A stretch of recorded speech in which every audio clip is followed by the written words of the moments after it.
ಈ ಸಿನಿಮಾದ ಮೊದಲ ಹಾಡು ನನ್ನ ಶಿಷ್ಯ ಇಳೆಯರಾಜ ಮಾಡಿದ್ದು. ಅವನಿಗೂ ನೀವು ಒಂದು ಸನ್ಮಾನ ಮಾಡಿ. ಆ್ಯಕ್ಚುಲಿ ನಾನು ಹಿಂದಿನ ಸಲ ನಿಮ್ಗೆ ಹುಲಿಯ ಹಾಲಿನ ಮೇವು ಹೇಳೋ ಸಂದರ್ಭದಲ್ಲಿ ಹೇಳಿದೆ, ಇಲ್ಲಿಗೆ ಮೊದಲು ಬರೆದಂಥ ಹಾಡು ಆಸೆ ಹೇಳುವ ಆಸೆ. ಬಾಲಕೃಷ್ಣ ಸಿದ್ಧಲಿಂಗ ಹೇಗಂದ್ರು, ಸಿದ್ಧಲಿಂಗಣ್ಣ ಒಂದು ಹಾಡಿದ್ರೆ ಚೆನ್ನಾಗಿರುತ್ತಲ್ಲ, ಇದು ಯಾಕೋ ಭಾಳ ಡೈಲಾಗು ಪಾಪ್ಯುಲರ್ ಅಂತ ಸಾಂಗ್ ಅದು ಆಗದು ಆಗದು ಎಂದು ಕೈಲಾಗದು ಎಂದು ಕೈಗಟ್ಟಿ ಕುಳಿತರೆ. 104 ವಾರ ಒಂದೇ ಚಿತ್ರಮಂದಿರದಲ್ಲಿ ಓಡಿದ ಮೊದಲ ಚಿತ್ರ. ಬಂಗಾರದ ಮನುಷ್ಯದಲ್ಲಿ ಒಂದು ಬಹಳ ವಿಶೇಷ ಏನಿದೆ ಅಂತಂದರೆ, ಇದನ್ನು ಮುಂದೆ ಪುಟ್ಟಣ್ಣ ಕಣಗಾಲ್ ಕೂಡ ಪ್ರಯತ್ನ ಪಟ್ಟರು. ಸೊ ನಿಮಗೆ ಒಂದು ಸಿನಿಮಾ ಕತೆ ಎಲ್ಲ ಫಸ್ಟು ರೆಡಿ ಮಾಡ್ಕೊಳ್ತೀರಿ. ಕತೆ ರೆಡಿ ಮಾಡ್ಕೊಂಡ್ಮೇಲೆ ಸಾಮಾನ್ಯಕ್ಕೆ ಜೈಗೋಪಾಲ್ ಉದಯಶಂಕರ್ ಆದರೆ ಏನು ಮಾಡೋರು ಅಂತಂದರೆ, ಅವ್ರು ಡೈಲಾಗ್ ಬರೆಯುವಾಗಲೇ ಮಾರ್ಕ್ ಮಾಡಿಬಿಡು, ಇಲ್ಲಿ ಹಾಡುಗಳು ಬರಬೇಕು ಅಂತೇಳಿ. ಯಾಕಂದ್ರೆ ಅವರೇ ಹಾಡು ಬರೆಯೋರಾದ್ರಿಂದ ಕೆಲವು ಸಲ ಅವ್ರು ಹಾಡು ಬರೆದ್ಬಿಡೋರು ಅವರಲ್ಲೇ. ಸೊ ಟ್ಯೂನ್ ಗೀನೆಲ್ಲ ಆಮೇಲೆ ಹಾಕ್ಕೊಡೋರು. ಬಟ್ ಬಾಲಿವುಡ್ನಲ್ಲಿ ಒಂದು ಆಮೇಲೆ ಆ ಟ್ರೆಂಡ್ ಬಹಳ ಈಗದು ಹಾಗೆ ನಡೆಯುತ್ತೆ. ಅಂದರೆ ನಿಮಗೆ ಸಿನಿಮಾ ಶೂಟಿಂಗೇ ಬೇರೆ ಆಗುತ್ತೆ, ಹಾಡುಗಳ ಶೂಟಿಂಗೇ ಬೇರೆ ಆಗುತ್ತೆ. ಹಾಡುಗಳ ಶೂಟಿಂಗ್ಗೆ ಹಾಡುಗಳಿಗೆ ಒಂದು ಸ್ಪೆಷಲ್ ಲೊಕೇಶನ್ನು ಎಲ್ಲ ಇರುತ್ತೆ. ಸೊ ಜೊತೆಗೆ ಹಾಡುಗಳು ಬರೆಯೋದು ಕೂಡ ಹಾಗೆ. ಸೊ ಹಾಡುಗಳು ಬರೆಯೋದಕ್ಕೆ ಒಂದು ಸ್ಪೆಷಲ್ ಸೀಕ್ವೆನ್ಸು. ಈ ಪುಟ್ಟಣ್ಣ ಕಣಗಾಲ್ ಅಂಥವ್ರು ಶಿಂಷಾದಲ್ಲಿ ಗೆಸ್ಟ್ ಹೌಸ್ ಹಾಕ್ಬಿಟ್ಟು, ಪುಟ್ಟಣ್ಣ ಕಣಗಾಲ್ ಹಾಡುಗಳ ಕ್ರಿಯೇಷನ್ ಅಂತೂ ಅವರು ಒಂದು ಹೂವಿನ ಮಂಟಪ ಎಲ್ಲ ಮಾಡಿ ದೀಪ ಎಲ್ಲ ಹಚ್ಚಿಟ್ಟು ಹಿಂಗೆಲ್ಲ ಮಾಡೋರು ಪುಟ್ಟಣ್ಣನವರು. KCN ಗೌಡರು ಒಂದು ಕೆಲಸ ಮಾಡಿದ್ರು. ಈಗ ನಿಮ್ಮ ನಾರ್ಮಲಿ ಸಿನಿಮಾ ಕತೆ ಆಗಲಿ ಹಾಡುಗಳಾಗಲಿ ಹುಟ್ಟೋದು ಯಾವುದೋ ಹೋಟ್ಲು ರೂಮಲ್ಲಿ, ಅದು ಹೋಟ್ಲು ರೂಮಲ್ಲಿ ಎಲ್ಲ ಒಂದು ಕಡೆ ಹೋಟ್ಲು ರೂಮ್ ಹಾಕ್ತಾರೆ. ರಿಹರ್ಸಲ್ಲೆಲ್ಲ ಬಿಡದಿ ಮನೆಯಲ್ಲಿ ಮಾಡ್ಕೊಳ್ಳೋರು. ಯಾಕೆ ಅಂತಂದರೆ ನಿಮಗೆ ಸಿನಿಮಾ ಸ್ಟುಡಿಯೋ ಕಾಲ್ ಶೀಟು ಬಹಳ ಕಷ್ಟ ಆ್ಯಕ್ಚುಲಿ. ಸೊ ನಂಗೆ ಒಂದು ಸಲ ಫೈನಲ್ ಆಗಿಬಿಡ್ಬೇಕು. ನಿಮಗೆ 3 hours ನಿಮ್ಗೆ ಸ್ಟುಡಿಯೋ ಸಿಕ್ತು ಅಂದರೆ ನಿಮ್ಮ ಹಾಡೆಲ್ಲ ಫೈನಲ್ ಆಗಿಬಿಡ್ಬೇಕು. ಅದಕ್ಕೆ ರಿಹರ್ಸಲ್ ಬಿಡದಿ ಮನೆಯಲ್ಲಿ ಮಾಡ್ಕೊಳ್ಳೋರು ಸ್ವಲ್ಪ ದೂರದಲ್ಲಿ. ದೊಡ್ಡಬಳ್ಳಾಪುರ KCN ಗೌಡರು ಊರು, ಅದು ರೇಷ್ಮೆಗೆ ಭಾಳ ಹೆಸರಾದಂಥ ಊರು. ಅಲ್ಲಿ ಒಂದು ಬಿಡದಿ ಮನೆ ಮಾಡಿದ್ರು. ನನಗೆ ಈಗ ಈ ಇನ್ಸಿಡೆನ್ಸ್ನ KCN ಗೌಡ್ರೆ ಹೇಳಿದ್ದು. ನಾನು ಅದೊಂದು ಪ್ರಯೋಗ ಮಾಡಬೇಕು ಅಂತ ಇತ್ತು ಅಂತ ಒಂದು 12 ದಿನ ಅಲ್ಲಿ GK ವೆಂಕಟೇಶ್, ಇಳೆಯರಾಜ ಅದರ ಅಸೋಸಿಯೇಟ್, ವೈದ್ಯನಾಥನ್, ವೈದ್ಯನಾಥನ್ ಇಬ್ಬರು ಈ ಸಿನಿಮಾಕ್ಕೆ ಅಸೋಸಿಯೇಟ್ಸ್ GK ವೆಂಕಟೇಶ್ಗೆ. ಆಮೇಲೆ ಹುಣಸೂರು ಕೃಷ್ಣಮೂರ್ತಿ, ಸಿದ್ಧಲಿಂಗಯ್ಯ ಇಷ್ಟು ಜನ ಅಲ್ಲಿ ಉಳ್ಕೊಂಡು ಬೆಳಗ್ಗೆ ದಿನ ಬೆಳಗ್ಗೆ ಹೋಗೋದು, ಒಂದು ರೌಂಡ್ ಹಾಕ್ಕೊಂಡು ಬರೋದು, ಸಿನಿಮಾ ಬಗ್ಗೆ ಚರ್ಚೆ ಮಾಡೋದು, ಒಂದು ಹಾಡು ಎಲ್ಲಿ ಸೃಷ್ಟಿಯಾಗುತ್ತೆ, ಎಲ್ಲೆಲ್ಲಾಗತ್ತೆ ಅಂತ ಹೇಳಿ ಮಾಡಿದ್ರು. ಸೊ GK ವೆಂಕಟೇಶು ನಿಮಗೆ ಅಲ್ಲಿ ಹಳ್ಳಿಗೆ ಹೋದಾಗ ಆ ಪಕ್ಕದ ಇದಕ್ಕೆಲ್ಲ ಹೋಗ್ಬಿಟ್ಟು ಅಲ್ಲಿ ಯಾವ ಥರ ವಾದ್ಯ ಬಡಿಸ್ತಾರೆ, ಯಾವ ಥರ ಜನಪದ ಗೀತೆಗಳಿರುತ್ತೆ, ಇದನ್ನೆಲ್ಲ ಸ್ಟಡಿ ಮಾಡಿದ್ರು. ಇದೆಲ್ಲ ನಮಗೊಂಥರ ಬೇರೆ ಥರದ ಹಾಡುಗಳು ಹುಟ್ಟೋದಕ್ಕೆ ಬಂಗಾರದ ಮನುಷ್ಯದಲ್ಲಿ ಕಾರಣ ಆಯಿತು. ಮತ್ತು ಬಂಗಾರದ ಮನುಷ್ಯದಲ್ಲೊಂದು ಬಹಳ ವಿಶೇಷ ಏನು ಅಂತಂದರೆ, ಇದರ ಎಲ್ಲ ಹಾಡುಗಳು ಕೂಡ 6 ನಿಮಿಷ ಇದೆ. 6 ನಿಮಿಷ, 2 ನಿಮಿಷ 3 ನಿಮಿಷದ ಹಾಡುಗಳು ಯಾವುದೂ ಇಲ್ಲ ಇದರಲ್ಲಿ, ಎಲ್ಲ ದೊಡ್ಡ ಹಾಡುಗಳೇ ಇರೋದು. ಸೊ 2 ಥರ ಹಾಡು ಕ್ರಿಯೇಟ್ ಮಾಡಿದ್ರು. ಒಂದು ರಾಜೀವ್ನ, ಅವನ ಕ್ಯಾರೆಕ್ಟರ್ ಅದು, ನಗುತ್ತಾ ನಲಿನಲ್ಲಿ ಹೇಗೆ ಇರಲಿ ಅಂತ ಹೇಳೋದು, ಅದು ರಾಜೀವನಿಗಾಗಿ ಸೃಷ್ಟಿ ಮಾಡಿದ ಥರದಲ್ಲಿ ಹಾಡಾಗಿತ್ತು. ಇದಕ್ಕೆ ಸಂಬಂಧಪಟ್ಟ ಒಂದು ಬಹಳ ಮುಖ್ಯವಾದ ಇನ್ಸಿಡೆನ್ಸು ನನಗೆ ಇಳೆಯರಾಜ ಹೇಳಿದ್ದು. ಈ ಇನ್ಸಿಡೆನ್ಸನ್ನು ಚೌಡಯ್ಯದಲ್ಲಿ ಇದರ ಶತದಿನೋತ್ಸವ ಕಾರ್ಯಕ್ರಮ ಆದಾಗ ಸಹಜವಾಗಿ ಕರೀತಾರಲ್ಲ ಸಂಗೀತ ನಿರ್ದೇಶಕರು, GK ವೆಂಕಟೇಶ್ ನೆನಪಿನ ಕಾಣಿಕೆ ತಗೊಳ್ಳಿ ಅಂದಾಗ GK ವೆಂಕಟೇಶ್ ಮೈಕ್ ತಗೊಂಡು ಈ ಸಿನಿಮಾದ ಮೊದಲ ಹಾಡು ನನ್ನ ಶಿಷ್ಯ ಇಳೆಯರಾಜ ಮಾಡಿದ್ದು, ಅವನಿಗೂ ನೀವು ಒಂದು ಸನ್ಮಾನ ಮಾಡಿ ಅಂತ ಸ್ಟೇಜ್ಗೆ ಕರೆದು ಹೇಳಿದ್ರು. ನಾರ್ಮಲಿ ಹಂಗೆ ಹೇಳಬೇಕಾಗಿಲ್ಲ, ಯಾಕೆಂದರೆ ಸಿನಿಮಾದ ಮ್ಯೂಸಿಕ್ ಡೈರೆಕ್ಟ್ರು ಕ್ರೆಡಿಟ್ ಪೂರ್ತಿ ಅವ್ರಿಗೆ ಸಿಗುತ್ತೆ. ಅದಾದಮೇಲೆ ಅವ್ರ ಅಸಿಸ್ಟೆಂಟ್ಸ್ ಮಾಡಿದ್ರು, ಕ್ರೆಡಿಟ್ ಪೂರ್ತಿ ಅವ್ರಿಗೆ ಸಿಗುತ್ತೆ. ನನಗೆ ಇನ್ಸಿಡೆನ್ಸ್ ಹೇಳ್ತಾ ಇಳೆಯರಾಜ ಒಂದು ಮಾತು ಹೇಳಿದರು. ಅವ್ರಿಗೊಂದು 1000 ಸಿನಿಮಾಕ್ಕೆ ಮ್ಯೂಸಿಕ್ ಮಾಡಿದ್ದಾರೆ ಆಲ್ಮೋಸ್ಟ್. ನಾನು ಇಷ್ಟು 1000 ಸಿನಿಮಾಗೆ ಮ್ಯೂಸಿಕ್ ಮಾಡೋದಕ್ಕೆ ನನಗೆ ಆ GK ವೆಂಕಟೇಶ್ ಕೊಟ್ಟ ಪ್ರೇರಣೆ ಇದೆಯಲ್ಲ, ರೆಕಗ್ನಿಷನ್ ಇದೆಯಲ್ಲ, ಅದು ಕಾರಣ ಆಯಿತು. ಅಂದರೆ ಒಂದು ಕಾನ್ಫಿಡೆನ್ಸ್ ಬಂತು, ನನಗೂ ಹಾಡು ಮಾಡೋಕ್ಕೆ ಬರುತ್ತೆ ಅನ್ನುವ ಕಾನ್ಫಿಡೆನ್ಸನ್ನು ಅದು ತಂದುಕೊಡ್ತು ಅಂತೇಳಿ. ಇನ್ನೊಂದು ಕ್ಯಾರೆಕ್ಟ್ರು ಇದರಲ್ಲಿ ಲಕ್ಷ್ಮಿ ಕ್ಯಾರೆಕ್ಟ್ರು, ಅಂದರೆ ಅದು ಭಾರತಿ ಮಾಡಿರೋ ಕ್ಯಾರೆಕ್ಟ್ರು. ಸೊ ಇದರಲ್ಲಿ ಇವನ ಕ್ಯಾರೆಕ್ಟರ್ ನಗು ನಗುತ್ತಾನಲ್ಲಿ ಆದರೆ ಆ ಲಕ್ಷ್ಮಿಯ ಕ್ಯಾರೆಕ್ಟರ್ನಲ್ಲಿ ಒಂದು ಹಾಡನ್ನು ನೀವು ಬಿಡದಿ ಮನೆಯಲ್ಲಿ ಆರಾಮಾಗಿ ಕೂತ್ರೆ ಈ ಥರ ಮಾಡ್ಬೋದು, ಸೃಷ್ಟಿ ಮಾಡ್ಬೋದು ಹಾಡುಗಳು. ಭಾಳ ಬಂಗಾರ ನೀನು ಹಾಡನ್ನು ಸೃಷ್ಟಿ ಮಾಡಿದ್ರು. ಜಿ ಕೆ ವೆಂಕಟೇಶು ಬಹಳ ಅದ್ಭುತವಾದಂತಹ ಕಂಪೋಸಿಷನ್ ಇದು. ನಾನು ಇದ್ರ ಬಗ್ಗೆ ತುಂಬ ಕಡೆನೂ ಮಾತಾಡಿದ್ದೀನಿ. ಇದು ನಮ್ಮಲ್ಲಿ ಬಹಳ ಕರ್ನಾಟಕೀಯ ಅಪ್ಪಟ ಶಾಸ್ತ್ರೀಯ ರಾಗ ಹರಿಕಾಂಬೋಜಿಯಲ್ಲಿ ಇದನ್ನು ಕಂಪೋಸ್ ಮಾಡಿದ್ದಾರೆ. ಬಾಳ ಬಂಗಾರ ನೀನು ಹರಿಕಾಂಬೋಜಿಯಲ್ಲಿ ಹರಿಕಾಂಬೋಜಿ ರಾಗ ಕಂಪೋಸ್ ಆಗುವುದು ಭಕ್ತಿಗೀತೆಗಳಿಗೆ, ಬಹಳ ಭಾವಪೂರ್ಣವಾಗಿ ಹಾಡುವಂಥ ಹಾಡದು. ಇದಕ್ಕೆ ಏನು ಮಾಡಿದ್ದಾರೆ ಜಿ ಕೆ ವೆಂಕಟೇಶ್ ಅಂತಂದರೆ, ಈ ಥರದ್ದೊಂದು ಹರಿಕಾಂಬೋಜಿಯ ಗಂಭೀರವಾದ ರಾಗವನ್ನು ಇಟ್ಕೊಂಡು ಅದಕ್ಕೊಂದು ಹಮ್ಮಿಂಗ್ಸ್ ಕೊಟ್ಟಿದ್ದಾರೆ. ತಾನೋ ತಂದನ ತಾನೋ ತಾನೋ ತಂದನ ತಾನೋ, ಇದು ನಿಮಗೆ ಜನಪದದ ಇದನ್ನು ಕೊಡುತ್ತೆ. ಇದ್ರ ಜೊತೆಗೆ ನಿಮಗೆ ಏಕ್ತಾರಿನ ಯೂಸ್ ಮಾಡಿದ್ದಾರೆ. ಏಕ್ತಾರಿಯನ್ನು ನೀವು ದಾಸರ ಪದಗಳಿಗೆ ಯೂಸ್ ಮಾಡಿ. ಸೊ ನಿಮಗೊಂದು ಭಕ್ತಿಗೀತೆಯ ಎಫೆಕ್ಟ್ ಅಂದರೆ ನಿಮಗೆ ಒಂದೇ ಹಾಡಿನಲ್ಲಿ ಭಕ್ತಿಗೀತೆ, ಜನಪದ ಗೀತೆ, ಚಿತ್ರಗೀತೆ ಎಲ್ಲ ಪರಿಣಾಮಗಳನ್ನು ತರೋದಕ್ಕೆ ಇದು ಬಹುಶಃ ಸಂಗೀತದ ಬಗ್ಗೆ ಯಾರು ಚರ್ಚೆ ಮಾಡೋದಾದರೆ ಬಹಳ ಗಂಭೀರವಾದಂಥ ಪ್ರಯೋಗ ಇತ್ತು. ಬಹಳ ಸಾಕಷ್ಟು ಎಫೆಕ್ಟ್ ಕೂಡ ಆಯಿತು. ನಂಗೆ ಗುಬ್ಬಿ ವೀರಣ್ಣವರು ರಾಜ್ಕುಮಾರ್ ಬಗ್ಗೆ ಒಂದು ಆರ್ಟಿಕಲ್ ಬರೆಯುವಾಗ ಒಂದು ರಾಜ್ಕುಮಾರ್ 100ನೇ ಸಿನಿಮಾ ಬಂದಾಗ ಬರ್ತಿರೋದು, ರಾಜ್ಕುಮಾರ್ ಅವ್ರ ಶಕ್ತಿ ಏನು ಅಂತ. ಅದು ಒಬ್ಬೊಬ್ಬರು ನಮ್ಮ ಬರೀತಾರೆ, ರಾಜ್ಕುಮಾರ್ ಅವ್ರ ಶಕ್ತಿ ಏನಂತ. ಗುಬ್ಬಿ ವೀರಣ್ಣವ್ರು ಬರೀತಾರೆ, ರಂಗಭೂಮಿಯಿಂದ ಗಮನಿಸ್ಕೊಂಡು ಬಂದಿದ್ದೀನಿ, ಅಣ್ಣವ್ರ ಶಕ್ತಿ ಅವರ ಟೈಮಿಂಗ್ ಅಂತ. ಯಾವ ಟೈಮ್ನಲ್ಲಿ ಡೈಲಾಗ್ ಹೇಳೋದಲ್ಲ, ಟೈಮಲ್ಲಿ ಡೈಲಾಗ್ ಯಾರು ಬೇಕಾದ್ರೂ ಹೇಳಿಬಿಡ್ತಾರೆ, ಎಕ್ಸ್ಪ್ರೆಷನ್. ಸೊ ಈ ಸಿನಿಮಾದಲ್ಲಿ ಏನಾಗುತ್ತೆ ಅಂತಂದರೆ ಅವಳು ಮೈ ಮರೆತು ಹಾಡ್ತಾ ಇರ್ತಾಳೆ ಭಾಳ ಬಂಗಾರ ನೀನು, ಇವನು ರಾಜೀವ್ ಅದು ನೋಡ್ತಾ ಇರ್ತಾಳೆ. ಅದು ಅವಳು ಸಡನ್ನಾಗಿ ಬರ್ತಾನೆ, ಇವನು ಸಡನ್ನಾಗಿ ಬಂದಾಗ ಅವಳಿಗೆ ಒಂಚೂರು ಗೊಂದಲ, ನಾಚಿಕೆ ಎಲ್ಲ ಆಗಬೇಕು ಸಡನ್ನಾಗಿ. ಇದನ್ನು ಈ ಸೀನ್ ಬಂದಾಗ ಮೊದಲು ಭಾರತಿ ಅಬ್ಜೆಕ್ಟ್ ಮಾಡಿದ್ರು, ಬಹಳ ಒರಟಾಗತ್ತೆ ಸೀನ್ ಇದು ಅಂತೇಳಿ. ಹುಣಸೂರು ಕೃಷ್ಣಮೂರ್ತಿ ಕೂಡ ಹಾಗೆ ಅನ್ನಿಸ್ತು, ಇಲ್ಲ ಯಾಕೋ ಇದಾಗ್ತವೆ. ಈ ಬಾಳ ಬಂಗಾರ ನೀನು ಕೂಡ ಹುಣಸೂರು ಕೃಷ್ಣಮೂರ್ತಿನೇ ಬರೆದಿದ್ದೆ.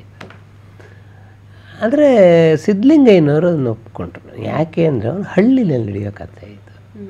ಹಳ್ಳಿನಲ್ಲಿ ನೀವು ಬಹಳ ಸೂಕ್ಷ್ಮ ಎಕ್ಸ್ಪೆಕ್ಟ್ ಮಾಡೋಕ್ಕಲ್ಲ, ಇದು ಒರಟ ಅಲ್ಲ, ಇದು ಹಳ್ಳಿನವ್ರು ಇರೋದೇ ಹಾಗೆ. ಆ್ಯಕ್ಚುಲಿ ಇದು ಭಾಳ ಸಹಜವಾಗಿ ಇರುತ್ತೆ. ಇವತ್ತು ಅದು ಬಹಳ ಸಹಜವಾಗಿ ಅನಿಸುತ್ತೆ ನಮಗೆ.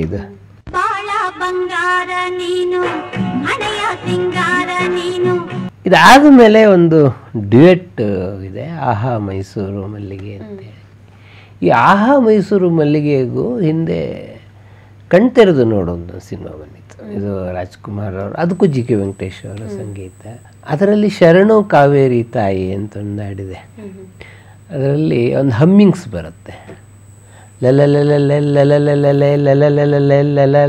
ಅಂತ ಒಂದು ಹಮ್ಮಿಂಗ್ಸ್ ಬರುತ್ತೆ. ಅದನ್ನು ರಿಪೀಟ್ ಮಾಡಿದ್ದಾರೆ ಆಹಾ ಮೈಸೂರು ಮಲ್ಲಿಗೆಯಲ್ಲಿ ಕೂಡ. ಆ್ಯಕ್ಚುಲಿ ನಾನು ಹಿಂದಿನ ಸಲ ನಿಮ್ಗೆ ಹುಲಿ ಹಾಲಿನ ಮೇವು ಹೇಳೋ ಸಂದರ್ಭದಲ್ಲಿ ಹೇಳಿದೆ, ಇಲ್ಲಿಗೆ ಮೊದಲು ಬರೆದಂಥ ಹಾಡು ಆಸೆ ಹೇಳುವ ಆಸೆ. ಅದು ಮುಂದೆ ಹುಲಿ ಹಾಲಿನ ಮೇವಿನವರೆಗೂ ಕಾದು ಬಳಕೆ ಆಯಿತು ಆ ಹಾಡು. ಆಹಾ ಮೈಸೂರು ಮಲ್ಲಿಗೆ ಒಂದು ಪಿಕ್ಚರೈಸೇಷನ್ನಲ್ಲಿ ಬಹಳ ಡಿ ವಿ ರಾಜಾರಾಮ್ ಅದರ ಕ್ಯಾಮ್ರಾಮನ್ನು ಬಹಳ ಅದ್ಭುತವಾದ ಪಿಕ್ಚರೈಸೇಷನ್ ಇದು. ಸೊ ಆಮೇಲೆ ನಿಮಗೆ ರಾಜಾರಾಮು ಏನು ಮಾಡಿದ್ರು, ದೊಡ್ಡಬಳ್ಳಾಪುರದ ಹಾಡು ಸೃಷ್ಟಿ ಮಾಡುವಾಗ ಒಂದು 15 ದಿನ ಓಡಾಡಿ ಅಲ್ಲಿ ಏನೇನು ಗ್ರಾಮೀಣ ಕಲೆಗಳಿರುತ್ತೆ ಹಳ್ಳಿಯಿಂದ ಅಂದರೆ ಅದೆಲ್ಲ ಬಹಳ ಇಂಪಾರ್ಟೆಂಟ್. ಈ ಥರದ ಗ್ರಾಮೀಣ ಕಲೆ, ಈ ಹುಲಿ ವೇಷ, ಕೀಲು ವೇಷ, ಈ ಥರದನ್ನೆಲ್ಲ ಅಂದ್ಬಿಟ್ಟು ವಿಜಯ ನರಸಿಂಹನ ಕರೆಸ್ಬಿಟ್ಟು ನನಗೊಂದು ಜನಪದ ಗೀತೆ ಬೇಕು. ವಿಜಯ ನರಸಿಂಹ ಅಲ್ಲಿವರೆಗೂ ಬಹಳ ಗಂಭೀರವಾದ ಹಾಡು ಬರೋದು, ಅವ್ರ ಭಕ್ತಿಗೀತೆಗೆ ಭಾಳ ಪ್ರಸಿದ್ಧರಾದಂಥವ್ರು. ಅವರು ಭಾಳ ಆಶ್ಚರ್ಯಪಟ್ಟರು, ಅಲ್ಲ ಉದಯಶಂಕರ್ ಹತ್ರ ಬರೆಸ್ಬೋದು, ಹುಣಸೂರು, ಅವರೆಲ್ಲ ಜನಪದ ಗೀತೆಗೆ ಹೆಸರಾದವರು, ನನ್ನ ಹತ್ರ ಯಾಕೆ ಬಳಸ್ತೀರಾ ಅಂಥೇಳಿ. ಇಲ್ಲ ನೀವು ಬರೀಬೇಕು, ನೀವು ಬರೆದ್ರೆ ಬೇರೆ ಥರ ಇರುತ್ತೆ ಅಂಥೇಳಿ ಹನಿಗನಿ ಗೂಡಿದ್ರೆ ಹಳ್ಳ, ತೆನೆ ತೆನೆ ಗೂಡಿದ್ರೆ ಬಳ್ಳ ಹಾಡು ಇಲ್ಲಿ ಬಳಕೆ ಆಯಿತು.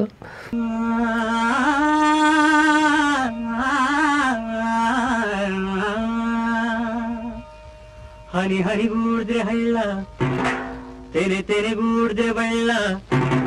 ಈ ಹಾಡಿನಿಂದಲೇ ಒಂಥರ ಚನ್ನನ ಪಾತ್ರ ಕ್ರಿಯೇಟ್ ಆಗಿದ್ದು ಈ ಹಾಡಿಗಾಗಿ.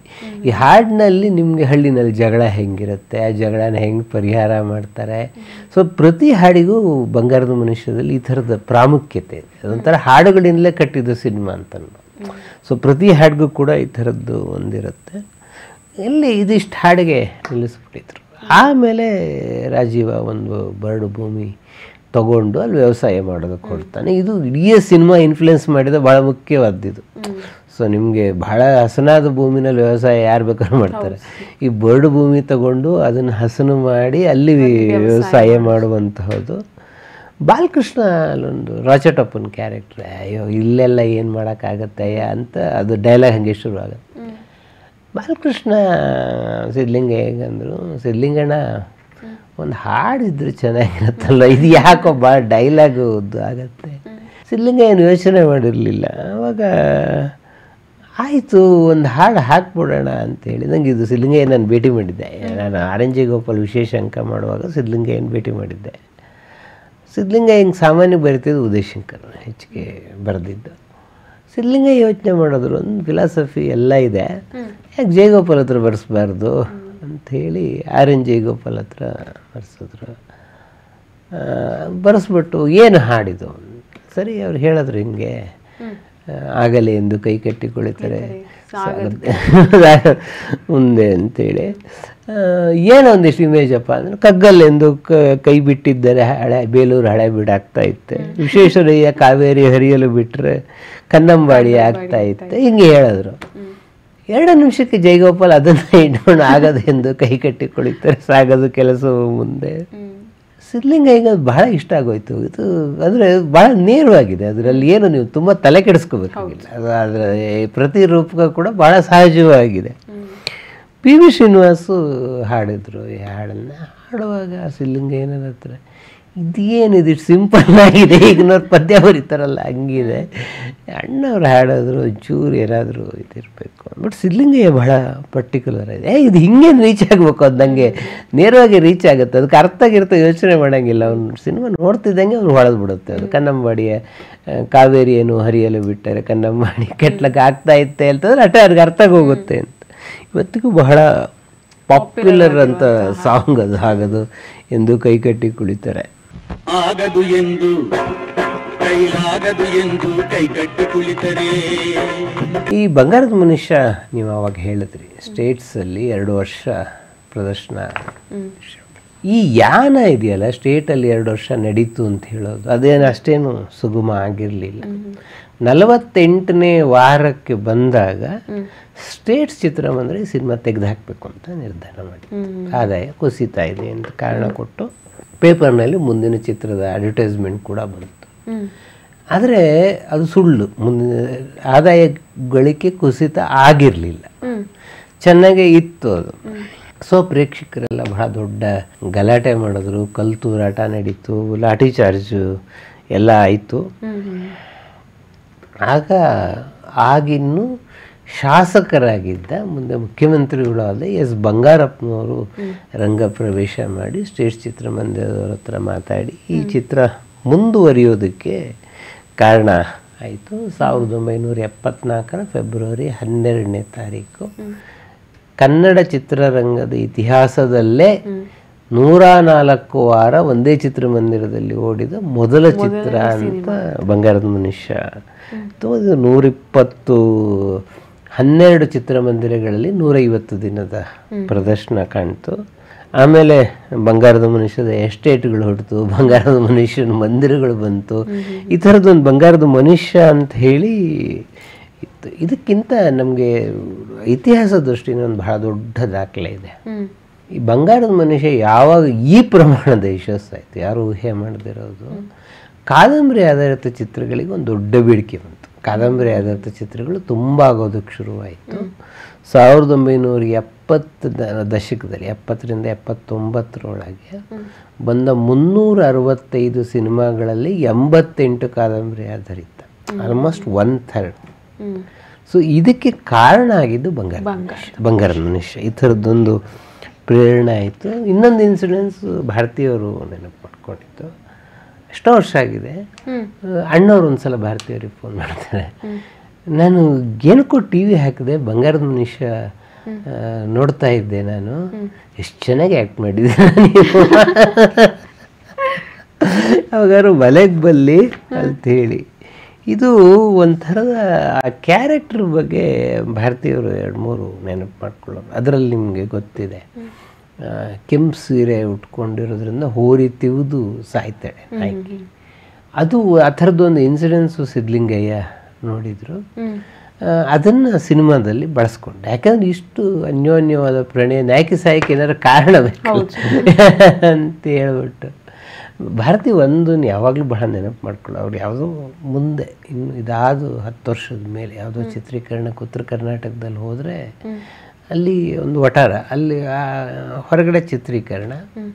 ಸೊ ಅಲ್ಲಿರೋ ಹೆಂಗಸರೆಲ್ಲ ಓಡ್ಬಂದು ನಮಸ್ಕಾರ ಮಾಡಿ ನಮ್ಮ ಮನೆಗೆ 1 ನಿಮಿಷ ಬನ್ನಿ ಅಂತ. ಮನೆಗೆ ಹೋದರೆ ಅಲ್ಲಿ ಲಕ್ಷ್ಮಿ ಅಂದರೆ ಭಾರತೀಯ ಫೋಟೋ ಹಾಕಿದ್ರು. ಫೋಟೋ ಹಾಕಿ ಅವರು ಇಲ್ಲ ನಮ್ಮ ಮನೆ ಮಗಳು ಅಂತ ಅಂದ್ಕೊಂಡಿದ್ದೀವಿ ನಾವು ಅಂತ. ಅಂದರೆ ಭಾರತೀಯ ಯಾವಾಗಲೂ ಅದನ್ನು ನೆನಪು ಮಾಡ್ಕೊಂಡು ಹೇಳೋರು. ಇದು ಒಂಥರ ಜನ ಹೆಂಗೆ ಈ ಸಿನಿಮಾನ ಎಕ್ಸೆಪ್ಟ್ ಮಾಡಿದ್ದಾರೆ ಅನ್ನೋದಕ್ಕೆ ಅದು ಅಂಥೇಳಿ. ಆಮೇಲೆ ಇನ್ನೊಂದು ಇನ್ಸಿಡೆನ್ಸ್, ನಾನು ವಿಜಯವಾಣಿಗೆ ಭಾರತೀಯವ್ರ ಹತ್ರ ಲೇಖನ ಬರೆಸ್ದೆ, ಬಹಳ ಅಪರೂಪ ಬರೋದು. ರಾಜ್ಕುಮಾರ್ ಮೇಲೆ ಭಾರತೀಯವ್ರ ಹತ್ರ ಲೇಖನ ಬರೆಸ್ದೆ. ಆವಾಗ ಭಾರತಿ ಬರೆದಿದ್ರು, ಬಂಗಾರದ ಮನುಷ್ಯದಂಥ ಸಿನಿಮಾ ನೀವು ನೋಡಿದ್ರೆ ಅದು ಎಲ್ಲೂ ನಮ್ಮಿಬ್ಬರು ಪ್ರಣಯ ಅನ್ನೋದು ಅಶ್ಲೀಲ ಅಂತ ಅನ್ಸಲ್ಲ, ಆದರೆ ಯಾವ್ರಿಗೂ ಮುಜುಗರ ಅಂತ ಅನ್ಸಲ್ಲ. ಸೊ ಕೌಟುಂಬಿಕ ಸಿನಿಮಾಗಳಿಗೆ ರಾಜ್ಕುಮಾರ್ ಭಾರತಿ ಒಂದು ಟ್ರೆಂಡ್ ಆಗೋದಕ್ಕೆ ಕಾರಣ ಆಯಿತು. ಅದು ನಮಗಿದ್ದು ಅಂಡರ್ಸ್ಟ್ಯಾಂಡಿಂಗ್ ಅದು.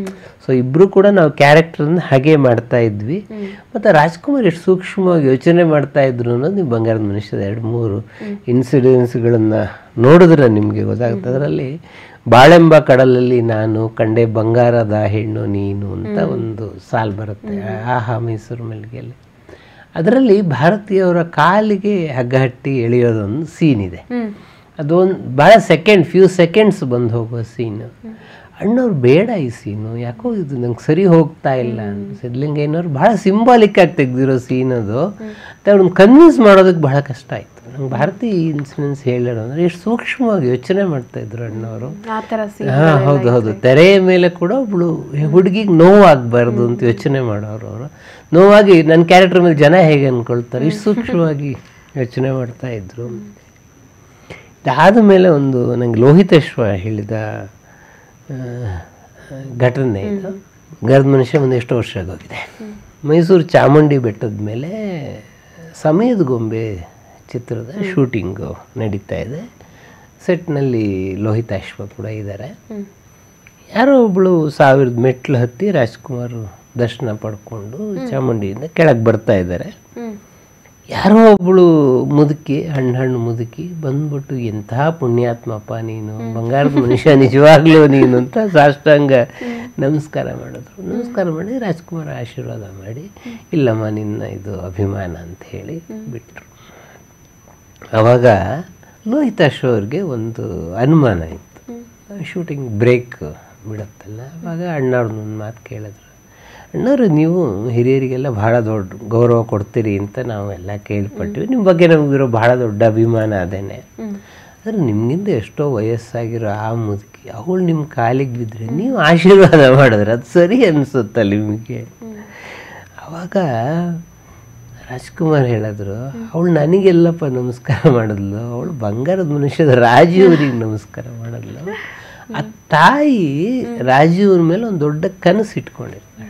ಅಲ್ಲಮ್ಮ ನಾನು ರಾಜೀವ್ ಅಲ್ಲ ರಾಜ್ಕುಮಾರ್ ಅಂದರೆ ಆ ಕನಸು ಒಡೆದು ಹೋಗುತ್ತೆ. ನನಗೆ ಆ ಕನಸು ಒಡೆಯೋದಕ್ಕೆ ಇಷ್ಟ ಇಲ್ಲ. ಅದು ರಾಜೀವ ಮತ್ತು ಅವಳ ನಡುವೆ ಇರುವ ಸಂಬಂಧ, ಅದು ರಾಜ್ಕುಮಾರ್ ಮತ್ತು ಆ ಮುದುಕಿ ನಡುವೆ ಇರುವ ಸಂಬಂಧ ಅಲ್ಲ ಅದು. ಅದನ್ನು ಅವರು ಪ್ರೊಫೆಸರ್ ಅವರು ಲೋಹಿತಾಶ್ವ ಅದನ್ನು ಬರೀತಾ ಅವರೊಂದು ಲೇಖನದಲ್ಲೂ ಬರೆದಿದ್ದಾರೆ. ಇದನ್ನು ದೇಹ ಭಾವ ಅಳಿಯದೆ ಜೀವ ಭಾವ ಅಳಿಯದು ಅಂತೇಳಿ. ಸೊ ನನಗೆ ದೇಹ ಇದು ನಾನು, ಈ ದೇಹ ಅಂದರೆ ನಾನು ಅಂತ ಅಂದ್ಕೊಳ್ತೀನಿ, ದೇಹ. ಸೊ ಈ ದೇಹ ಅಂದರೆ ನಾನಲ್ಲ, ಇದು ನಾನೊಂದು ಮೀಡಿಯಾ ಮಾತ್ರ, ಮಾಧ್ಯಮ ಮಾತ್ರ. ಅಂತ ಅರ್ಥ ಆಗದಿದ್ರೆ ನಿಮಗೆ ಆತ್ಮ ಸಾಕ್ಷಾತ್ಕಾರ ಅಂತ ಹೇಳ್ತೀವಲ್ಲ ಅದು ಆಗಲ್ಲ. ರಾಜ್ಕುಮಾರ್ಗೆ ನಿಜವಾದ ಆತ್ಮ ಸಾಕ್ಷಾತ್ಕಾರ ಇತ್ತು. ಇದಕ್ಕೆ ಇದು ನಾನಲ್ಲ, ರಾಜ್ಕುಮಾರ್ ಅಲ್ಲ, ಅದು ರಾಜೀವ ಅಂತ ಹೇಳೋದಕ್ಕೆ ಸಾಧ್ಯ ಆಯಿತು. ಇದನ್ನು ಬರಿತಾ ಲೋಹಿತಾಶ್ವ ಬರೆದಿದ್ದಾರೆ, ಲೇಖನ ಅವೈಲಬಲ್. ಅದಕ್ಕೆ ಅವ್ರು ಚಿರಂತನ ಬಂಗಾರದ ಮನುಷ್ಯ. ಒಂದು ಸಿನಿಮಾಗೆ ಬಂಗಾರದ ಮನುಷ್ಯ ಅಲ್ಲ, ಅವ್ರು ಯಾವಾಗಲೂ ಬಂಗಾರದ ಮನುಷ್ಯನೇ.